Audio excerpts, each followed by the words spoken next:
So one example of an engraving process is something that came up a couple of years ago when I was asked to arrange a hymn for a Taiwanese handbell choir.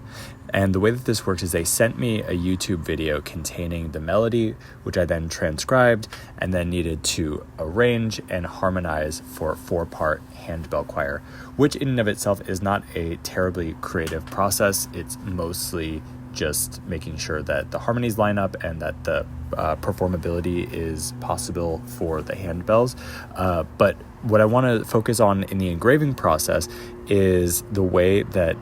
with handbell choirs, you actually need to create this special staff at the top, which creates essentially an index of all of the different bells that will be used throughout the piece. This requires you on paper to just write this out, and it's extremely simple. But then